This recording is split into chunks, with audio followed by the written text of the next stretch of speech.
This episode is brought to you by Progressive.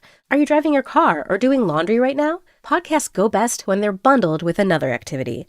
Like Progressive home and auto policies, they're best when they're bundled too. Having these two policies together makes insurance easier and could help you save.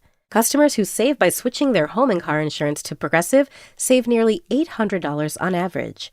Quote a home and car bundle today at Progressive.com. Progressive Casualty Insurance Company and Affiliates.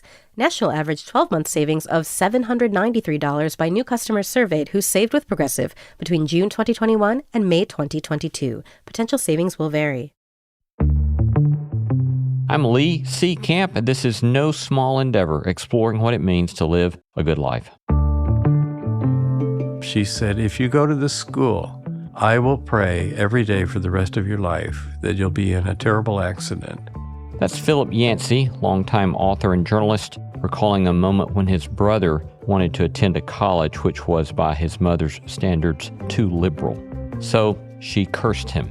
I said, well, you prayed this prayer. Do you really want your own son dead? And she basically said, you can't mess with a God like that.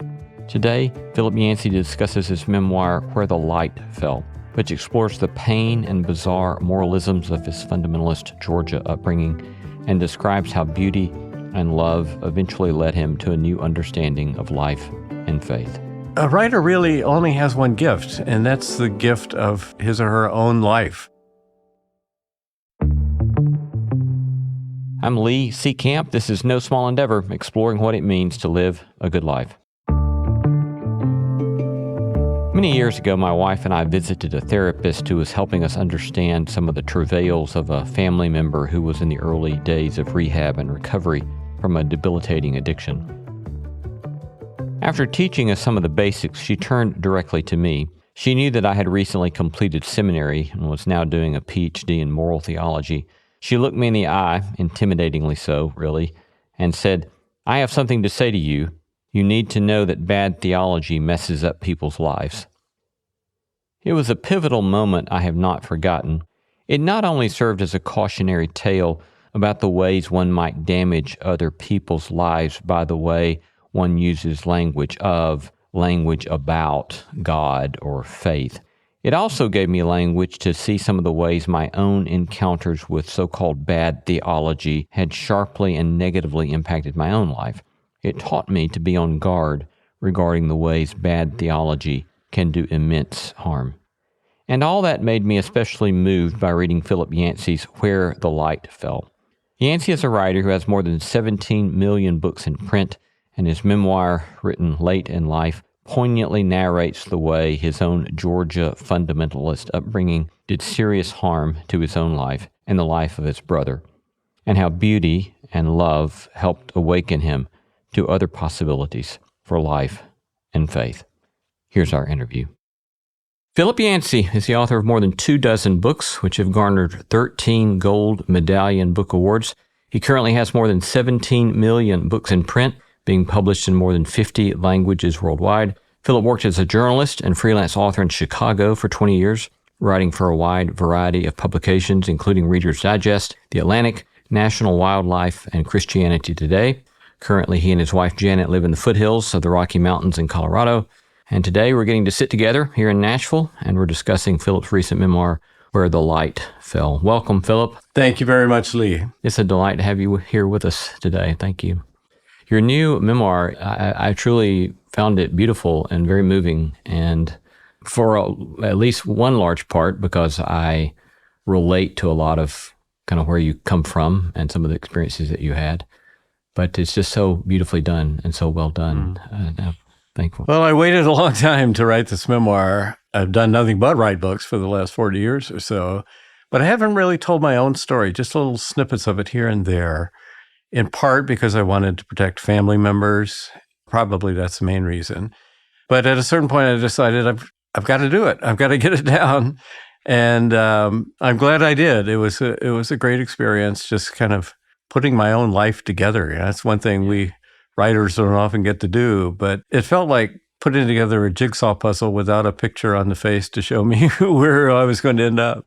So I also, you said there that you had waited for a while before writing this because you wanted to protect some people. And you also acknowledge near the end of the book that the president of the Bible college, which you attended as an undergrad, kind of pressed you in these recent years, asking why you had kind of written in a way that he appeared to find disloyal, and that you were kind of exposing these strict fundamentalisms and some of the bizarre moralisms of your school experience. And at the same time, you also talk about how your mother has felt hurt by your writing, and that you're quite open about the pain of your childhood experience. But as we'll explore today, clearly you're not doing a hatchet job in the book, because you try to be very gracious in very difficult stories that you share. But how do you think about then balancing all of that and doing that kind of work? That's why I waited so long. I took a lot of notes and I had a lot of plans. Actually, Lee, it wasn't until I faced death. I was in a rollover accident. My Ford Explorer turned over and over 5 different times as I was rolling down a cliff. I was belted in, and I ended up with a broken neck. And that day, after they did the CAT scan, the doctor came in and said, "Oh, we have a jet standing by to fly you to Denver. We're concerned because it's what we call a comminuted fracture. It has a lot of little pieces. And if one of them has punctured your carotid artery, just to be honest with you, you're not going to make it to Denver. So you better call the people you love and tell them goodbye." Well, there's a wake-up call. So I'm strapped down and think through my life. If I do die today, what will I regret not having done? And the one thing on that agenda was write this memoir. Because a writer really only has one gift, and that's the gift of his or her own life. Good, bad. I tell some of the painful parts, but I look back on it, and the very process of putting it together seemed therapeutic, seemed healthy, because it made a literary whole, I guess is W-H-O-L-E. It worked together. I could see how even the bad things were useful to me because they sent me on a search. If I didn't like something growing up, then I was free to explore it. How can I correct it? It's one thing to say, oh, the church is full of hypocrites, and the church I grew up in was full of hypocrites. It's another thing to say, well, then what should it have looked like? What should I look like? I feel blessed that I've been able to spend my career thrashing through my own questions of faith and my own puzzles of faith and making a living while doing that. That's a great blessing. Yeah, yeah. So the big frame of your memoir is first your father's death, and that you discover in your early 20s, I guess you were, that there had been a secret, a lie, really, about your father's death. And you even say that you began to see him as perhaps a, quote, a sort of holy fool, end quote. Tell us about that. Yes, I was 1 year old when my father died, and so I have no conscious memory of him at all. I just have other people's memories, and they painted him as this giant of faith. He was not raised in a particularly religious background, but he went into the Navy in World War II and was actually sailing on the way to Pearl Harbor when the war ended, when the bombs were dropped on Hiroshima and Nagasaki. And he had a rather dramatic conversion, I think, trying to get God to get him out of the Navy. That didn't work, but he didn't have to go to war, so that was good. And he came back and was a truly converted person. He decided, I want to be a missionary to Africa. And he had met the person who became my mother in the meantime. They got married, and as potential missionaries do, went around and got several thousand people to agree to pay for them, pray for them, and pay for them, donate money to support them on the mission field. And just before they went, a pandemic was raging in the United States. In this case, it was a pandemic of polio. Mostly polio affected children 3 to 5 years of age. My father, however, was 23, and it was a bit of an anomaly that a person that age would get the kind of polio he did. In one day, he was completely paralyzed and lived for the next several months in an iron lung at Grady Memorial Hospital in Atlanta. It was a terrible existence. He couldn't move. They had no televisions. He couldn't read a book. He just lay there all day and looked at the ceiling. And finally, he and a group of people around him decided this can't possibly be God's will. The guy wants to be a missionary, for goodness sake. And maybe we ought to pray that God would heal him. So they did. They started praying, and against all medical advice, removed him from the iron lung. And less than 2 weeks later, he died. The secret that was kept from me was not that he died. Obviously, I knew I didn't have a father. He died because people who claimed to speak for God actually did not. These were people who cared for him, who loved him, but they took on a prerogative they didn't have the right to take on. And that became the first of a number of issues that were a stumbling block to my faith that I had to work through, because I realized that this church, which always claimed to be right, was clearly wrong in some other ways.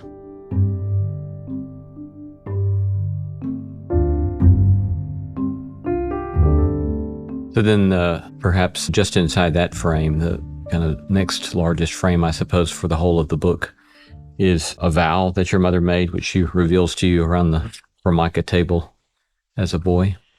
Yes, she went back to an old story from the Old Testament of Hannah, who was infertile and begged God, please, I just want one child, one son, and if you give me one, then I'll devote him to you. And so she got pregnant. She had a son named Samuel, and she devoted him to God. And that's what my mother did. So the vow that she makes, or the giving of you and your brother over to God, describe a little bit more for how that seems to operate. First, specifically, she makes a vow that you and your go brother to Marshall, Africa and replace them as missionaries. Yeah. Very specific, yeah. A very explicit kind of living the life that she didn't get to live through her sons. Yeah. And that this then becomes an expectation for you and your brother as you go. I think behind that was her lack of trust in God being able to take complaint and anger. I think a lot of people are afraid to express disappointment with God, anger at God. And they really shouldn't be. We shouldn't be, because there's a lot of that in the Bible. God gives us the words to use, words of lament, words of complaint, the Psalms, Job, Jeremiah, Lamentations, lament. It's there. And I wish my mother had felt free to just have a wrestling match with God and say, I got an unfair draw in life. I was going to serve you. And then look at this. She was not ready for life on her own, raising two sons. She couldn't drive a car, had never written a check, and was living now in the South, even though she grew up in Philadelphia. So she had a lot to overcome. And she had to get that stress, that anger, that feeling of unfairness out somewhere. If you can't express it to God, what do? Well, she tended to take it out on her sons. My mother was a good woman. She was a Bible teacher, had a sterling reputation in the community, but there was a secret life at home that only my brother and I knew. And a lot of the growing up stories reflect that just difficult circumstances of a woman who was unprepared for the life she had to carve out and the ways that she coped, some of them admirable and some of them not admirable. And then how do you think of how that vow, how that expectation, how this being given to God begins to operate for you in your early years psychologically? We felt that we had no choice in our lives. I mean, part of it was a thrill of being chosen by God, But my brother, for example, was an incredibly talented natural musician, played the piano, had perfect pitch, virtually perfect musical memory. So he could hear something on the radio and a month later sit down and play it. It was just an amazing gift. And as he wanted to follow that calling, what he felt as a calling, as far as it could go, of course, that's not being a missionary in Africa. That doesn't count. So that's wrong. That's evil. And I didn't know. I just watched them quarrel and fight over that. And my brother and I went different directions. He went the prodigal son story, who never returned, who just wanted to get away as much as possible from our church, from our home, from any life like the one we grew up in. I went on a different direction. So I eventually did become a Christian, thanks to the grace of God, and have spent my life writing about that, writing about my questions of faith, but nothing that I've done ever registered as valid with my mother. She didn't read my books, just kind of scoffed at them And we both felt like failures. We both felt like there's nothing that we could do to get her approval. And ours happened to be a religious issue. I've read of others. Well, Chaim Potok writes about, and My Name is Asher Lev, where, one son decides, I want to be an artist, not a rabbi. And the father never speaks to him again. And it was a little bit like that in our family, where if we took any choice other than fulfilling my mother's vow, then we were cursed rather than honored. You have a number of quotes at the beginning, inscriptions at the beginning of your chapters that are just outstanding. And the book is worth just reading, reading the inscriptions. Yeah. But on this note, one that you have from James Fowler, there is a terrible kind of cruelty, no matter how well intended, in demanding the denial of self when there is no selfhood to deny. And it strikes me that in the context you were in, and I think the context that a lot of young people perhaps find themselves in a Christian household or Christian raising, where the very call of Christianity and the words of Christ are this kind of denial of self. Mm-hmm. And yet here you're pointing to the fact that if that's not framed quite carefully, then it's actually quite cruel. So expound on that a bit for us as you see that. I would have to say it's an important principle from Jesus. In fact, the statement he makes more than any other, and I'm paraphrasing here, but it goes something like this, that we don't find life by acquiring more and more. We find life by giving it away. And in the process of giving it away, you actually discover it. And it took me a long time to appreciate that until I saw it worked out in some people who have impressed me, people of great skill and ability who expended on behalf of the poor. So I think that's deeply true, but only if there's a personal choice in the matter. I didn't have the self to give it away. I wasn't allowed the freedom. And I grew up with the image of God as a stern taskmaster trying to keep me from having fun and getting me to do things that I don't want to do. And I don't think that's the way it's supposed to be. I believe God wants us to flourish, and God wants our work, our meaningful work, to reflect our calling, who we are, what gifts we have. In my case, I eventually decided it's not being a missionary in Africa. I don't think I'd be a very good missionary at all. It's sitting in a basement office struggling with words all day. It's a different kind of service, but it is a kind of service, and it's one that I feel equipped for. But when other people start playing God, whether it's a parent or a pastor or just any other people, if you start playing God in another's life, then you're treading dangerously on ground you shouldn't really be treading on.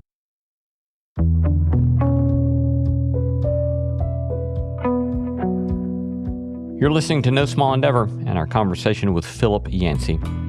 I love hearing from you. Tell us what you're reading, who you're paying attention to, or send us feedback about today's episode. You can reach me at lee@nosmallendeavor.com. You can get show notes for this episode in your podcast app or wherever you listen. These notes include links to resources mentioned in this episode, as well as a PDF of my complete interview notes and a full transcript. We would be delighted if you'd go to your favorite podcast platform and give us a nice glowing 5-star review. That helps extend the reach of No Small Endeavor and find new listeners. Coming up, more from Philip Yancey as he describes how his experiences of goodness and truth and beauty were at odds with the teaching he was told to accept. Hey there, it's Lee. If you've been enjoying No Small Endeavor, then I'm excited to tell you about the podcast Jesuitical, produced by our friends at America Magazine, The Jesuit Review. Hosted by two millennial Catholics, Ashley McKinless and Zach Davis, it's a show that explores the complex and sometimes confusing questions about faith in today's world. It's fun, welcoming, and they usually talk it out over drinks. We Southern Protestants could never get away with that. I guess maybe unless you're Episcopalian. But I suppose I digress. Each week, they discuss a bit of Catholic news, interview a special guest, and open up about their own spiritual journeys while inviting their guests and listeners to do the same. Jesuitical is all about having honest and inviting conversations for both saints and sinners, with a wide range of guests like comedian Sarah Silverman, New York Times columnist Ross Douthat, and Catholic spiritual guru Richard Rohr. Whether you're sitting in a pew on Sunday or on a bar stool on Friday, Jesuitical might just be the podcast for you. So go ahead, follow Jesuitical on your favorite podcast app. You've already pointed to this, but in your, I think the language you use is strict fundamentalist church raising, upbringing, that one point you say, quote, "My earliest memories all involve fear." Both around your household, but also with regard to church. And then you also say later in the book that you have come to feel as if one of the things that you could do in your writing is to help people who can't seemingly possibly understand what that church world is like, to try to help them understand it. For those who don't understand this kind of sense of constantly being in fear or constantly being afraid of going to hell, or the sorts of fear and shame, what are some anecdotes, stories that kind of stand out for you in your experience that kind of would help people see what this experience was like? I was completely saturated in church growing up. For instance, in high school years, we lived in a trailer, not a very large trailer, 8 by 48 feet, and there were 3 of us in there, including a piano that my brother played. And the bedroom we had required bunk beds. You couldn't get 2 beds in there. And it was located on church property. It was a church that had bought an old pony farm and converted a barn into the sanctuary. And it was a fundamentalist church proudly. We thought Southern Baptists were liberals. We were independent Baptists, independent fundamental Baptists. And the same 100 people or so would show up each Sunday morning. And so many of the sermons focused on hell and hellfire. And I recall in the book that this one day when suddenly a deacon came running in and said, "There's a fire, there's a fire." And we all went roaring out. And sure enough, the Sunday school building, which is also a converted barn, was burning down.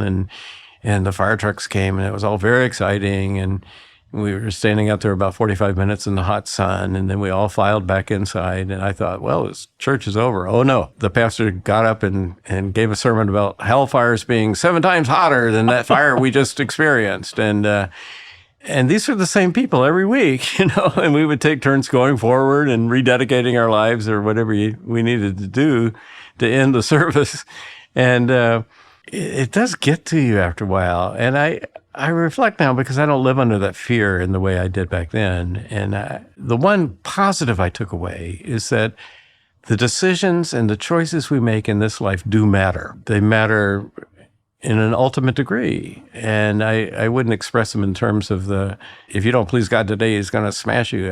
That's the image of God that I had. And I later found, no, God is actually a God of love and grace and mercy and forgiveness and all these other things. And I had a very distorted image of God. But a lot of your listeners who are listening right now have some version of that fear-based religion. And it's just not, it's not a healthy thing for a child to grow up just immersed in that fear. If I do something wrong, I'm going to pay for it.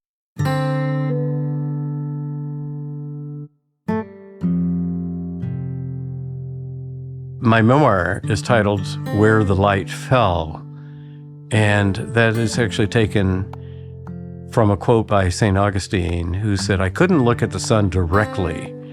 When I tried to do so, I got scorched. It burns your eyes to do that." And that's how I felt. I couldn't look at God directly because I had this image of God as this fearsome, angry God type character, being.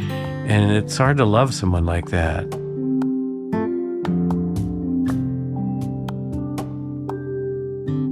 What broke through to me finally were non-religious things. I had been burned by most of the religious things, but just the beauties of nature, classical music, and romantic love were the things that softened me and prepared me for just an understanding and a reception of grace.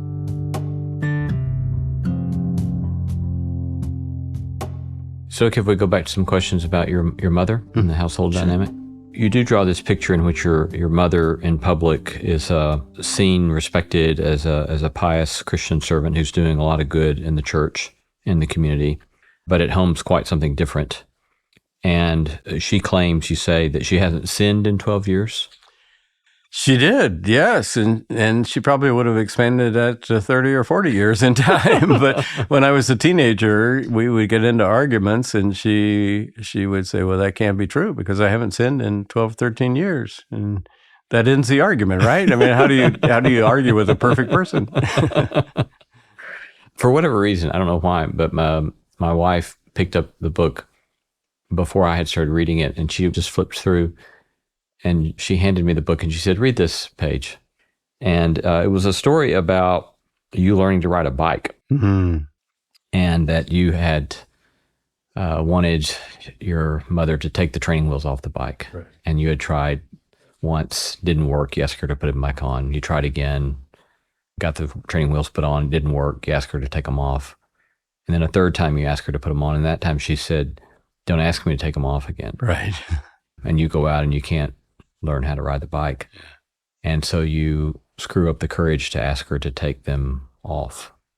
And would you tell us kind of the rest of the story from that point? Right. She said, I'll teach you to ride a bike. So she went over and grabbed a branch off of a bush and started pulling the leaves off of it. And I knew what was coming. And we lived on a dirt road in Ellenwood, Georgia. And she got behind me and said, pedal that bike. And I remember, I'm crying. I'm 4 years old, 5 years old maybe, with snot coming out of my nose, tears going down my face. And she's behind me just hitting me with this switch.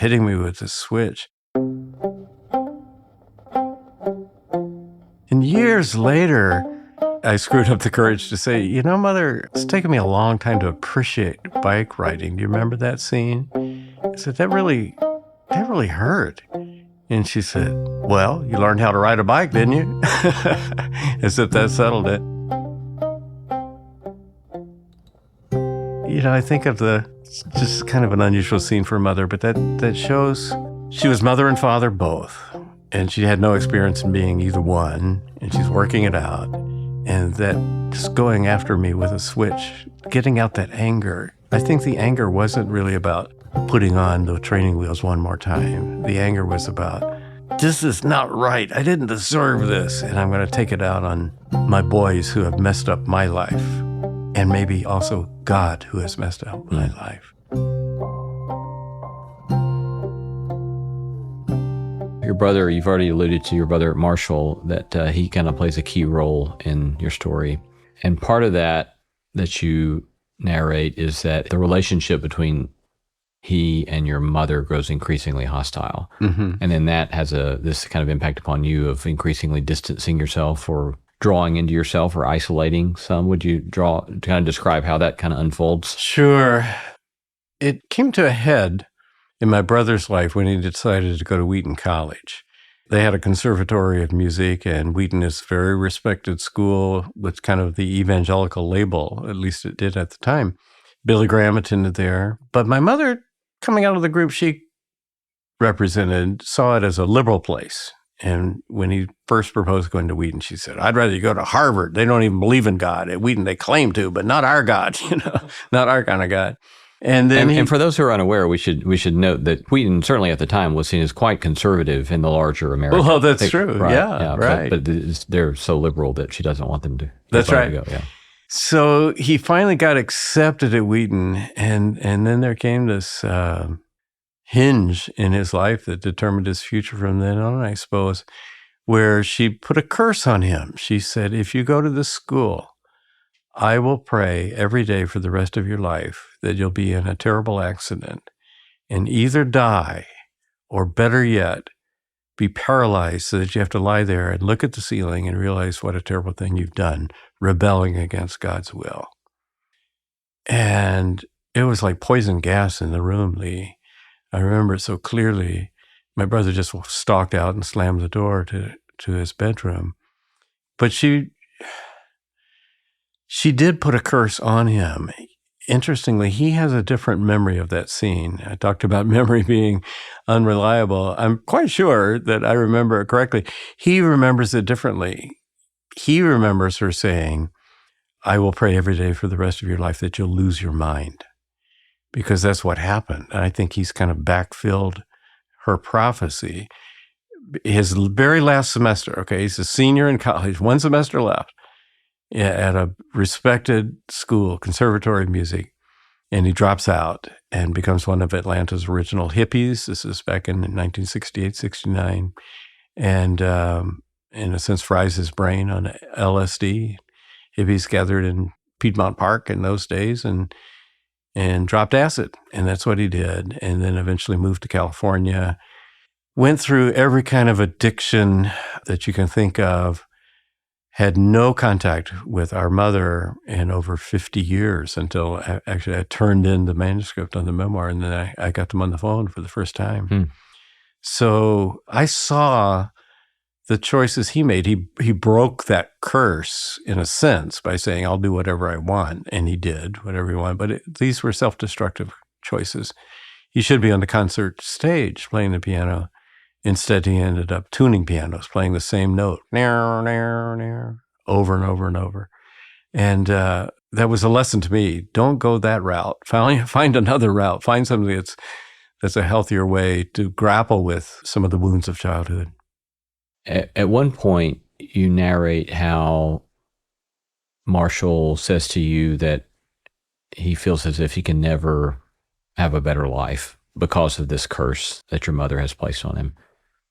And you say, as I recollect, something to him in terms of saying, well, if you really believe that's what's happening to you, let me ask her if she will remove the curse. Mm-hmm. And then you go and ask her? Mm-hmm.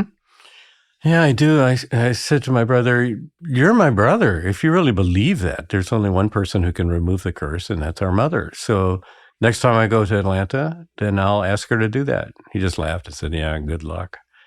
It was Christmas, and we went, and I waited till after Christmas Day itself. We were staying in a motel and just visiting daily and spending time with her, my wife and I. So finally, I got my mother alone, and we sat down, and I said, Mother, Marshall has changed a lot. He's made a lot of progress. He's made some mistakes, but he knows he's made some mistakes, and he's actually doing better now than he ever has. And I told her about this conversation, but I was not prepared for her response. She got this rigid, I would say evil look in her eye. And she said, the way he went against God, I could never forget something like that. And as we talked, I realized, I said, well, you prayed this prayer. Do you really want him dead? Do you want your own son dead? Would you pray for that? And she basically said, you can't mess with a God like that. She didn't really answer my question, but it hung in the air, as it has our entire lives. And not until her deathbed, really. She died in 2023 in May. She was 99 years old, had turned 99 the week before.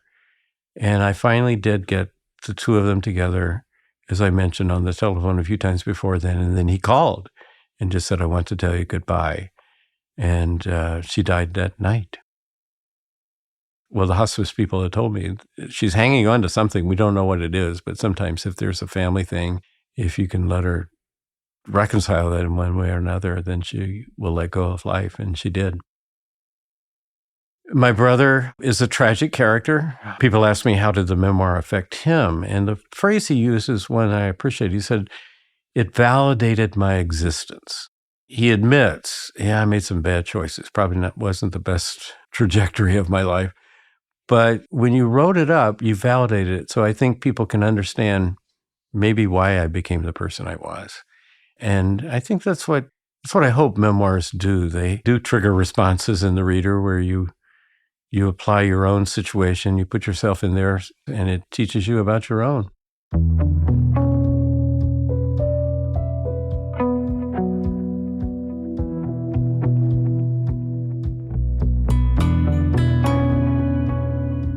Coming right up after a short break, how Philip came to understand his mother's bitterness and anger and how beauty and love brought him to a new vision of life and faith. Hey friend, if you didn't know, I started a newsletter a while back that comes out every 2 weeks. I've been delighted to hear from so many of you about positive response to the newsletter.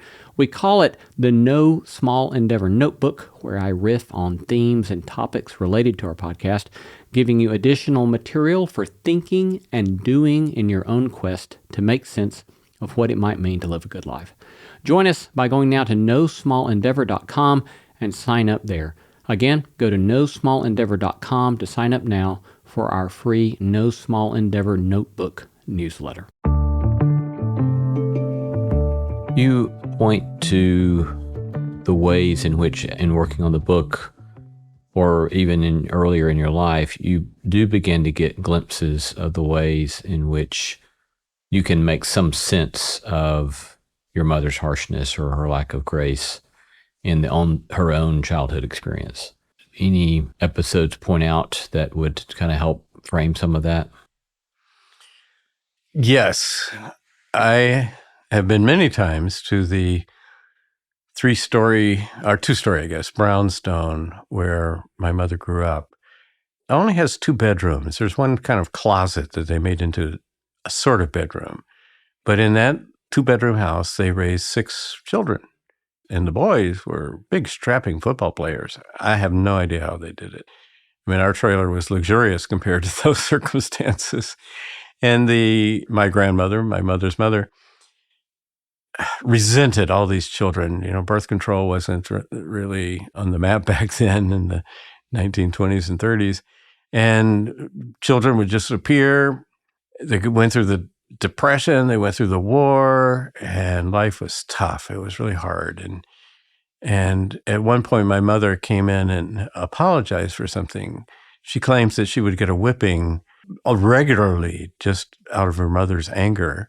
And she would say, I didn't do anything. And her mother would say, well, I'm sure you did, but I don't know what it is, and maybe you don't know, but I'm sure you did, and just go ahead and whip her anyway. And at one point, she apologized for something she had done wrong. And her mother said, you can't possibly be sorry. If you were sorry, you wouldn't have done it in the first place. This catch-22, there's just no way to please this woman. So you're going to get beat regardless whether you did something or didn't do something. And being in that environment, my own looked pretty soft in comparison. And you can understand why she became the person she did. She had no role model. She had no experience of love until my father came along, and they truly did have kind of a fairy tale romance. And then within a few years, he was taken away, as she saw it, killed, and left her with a miserable life of her own. So when you go to college, you are originally, to use the phrase you used earlier in our interview today, you still have kind of your faith in abeyance. Mm-hmm. But you began to get a glimpse, even though you're quite frustrated with some of the constraints or the moralisms or the silly rules of the Bible college where you're in school. Mm-hmm. You began to get a glimpse of a bigger world, a larger world out there that you're interested in. Yes, several things happened. As I mentioned earlier, I gradually softened, not so much to faith, but just to life in general by romantic love, by music, by nature. My solace was always taking walks in the woods and exploring animals and insects and plants and all of that.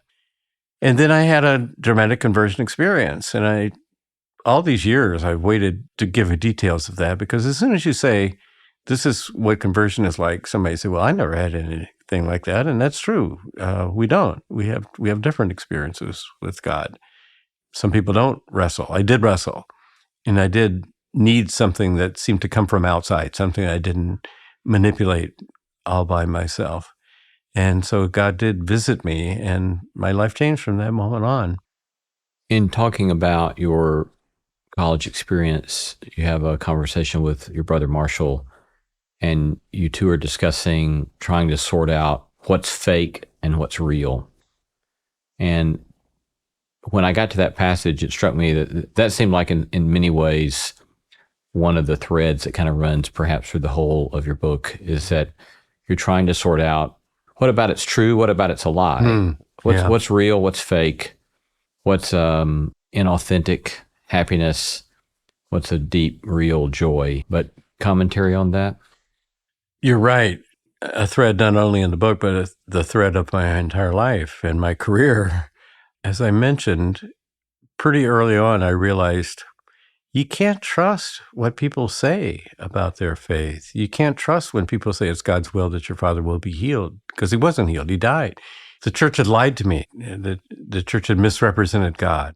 And so my whole life as a writer has been in sorting through, picking up the things I was taught, picking up the Bible, and sorting through what of this is authentic, what of this is worth preserving, and what should be discarded.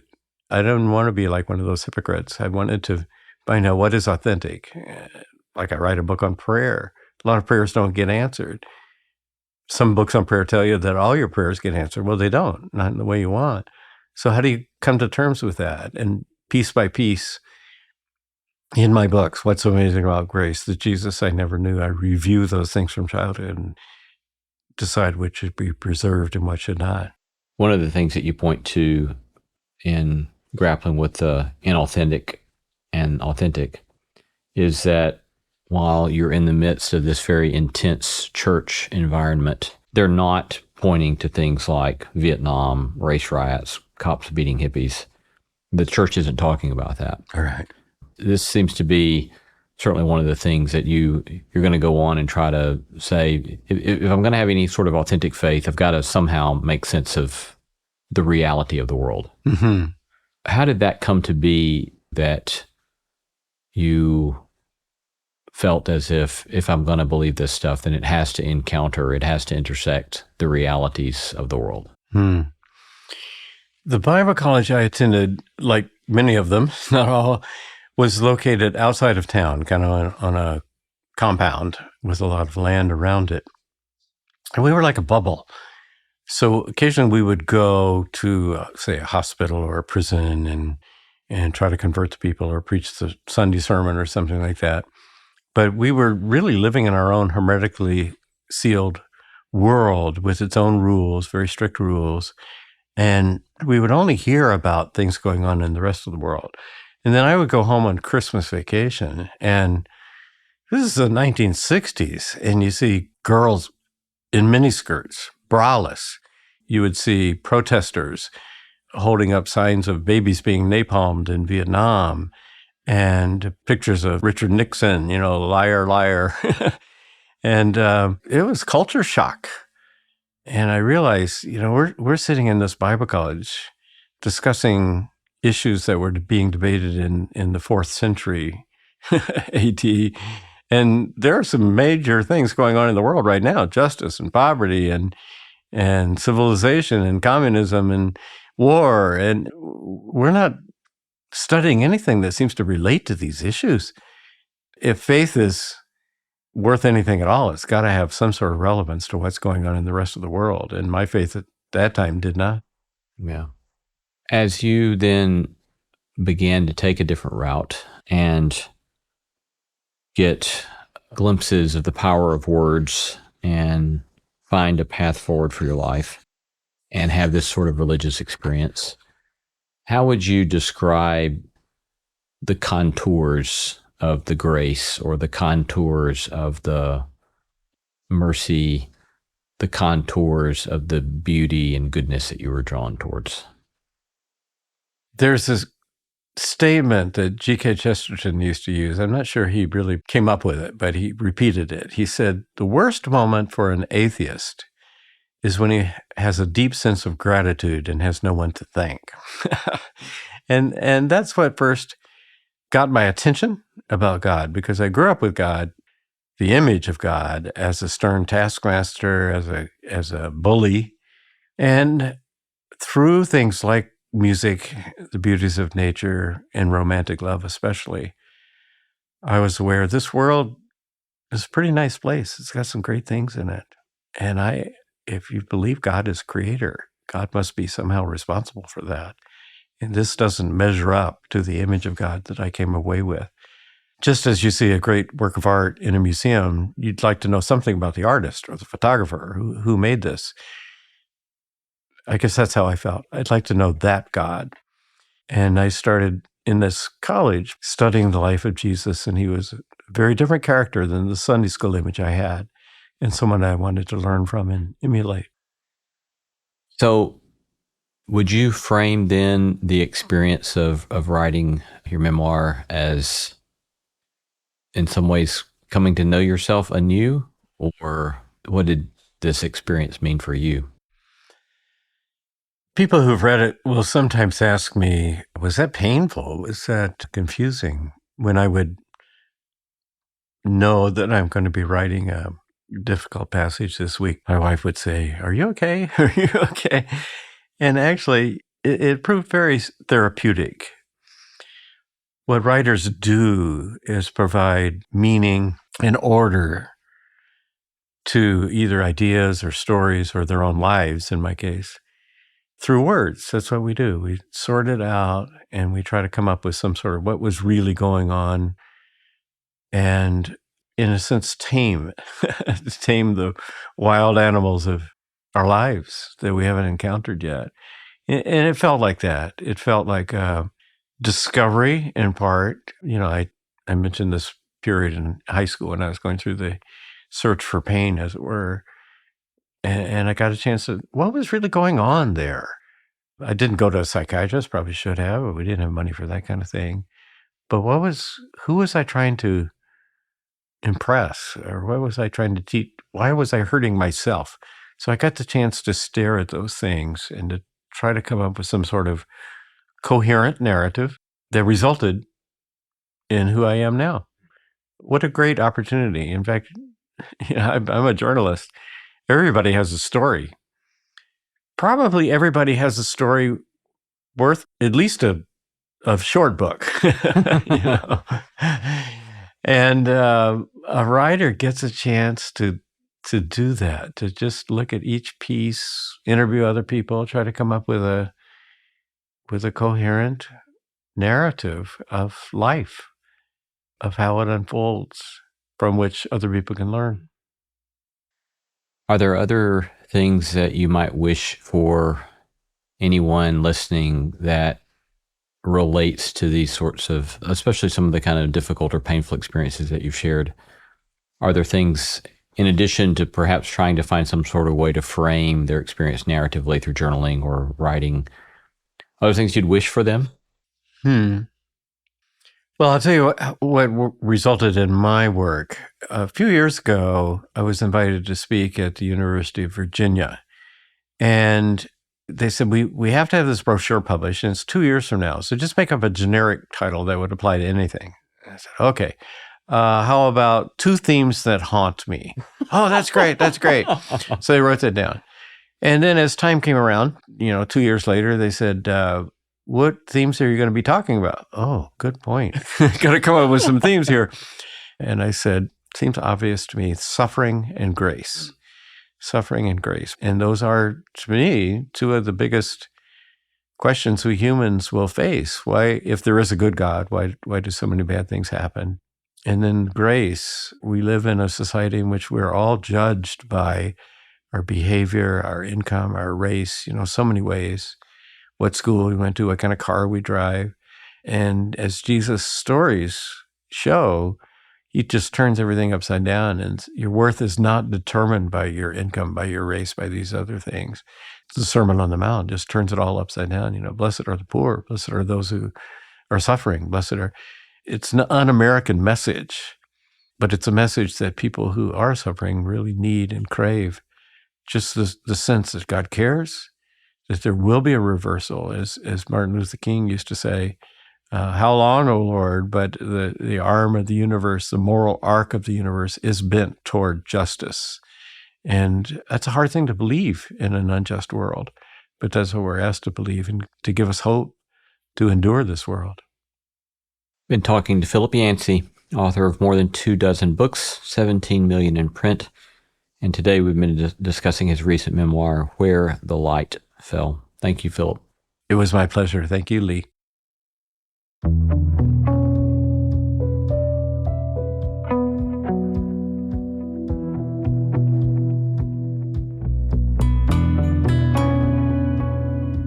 You've been listening to No Small Endeavor and our interview with Philip Yancey discussing his memoir, Where the Light Fell. We gratefully acknowledge the support of Lilly Endowment Incorporated, a private philanthropic foundation supporting the causes of community development, education, and religion, and the support of the John Templeton Foundation, whose vision is to become a global catalyst for discoveries that contribute to human flourishing.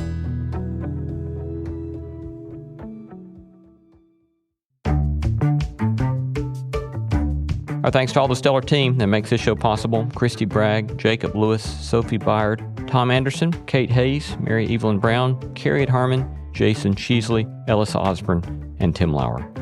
Thanks for listening, and let's keep exploring what it means to live a good life together.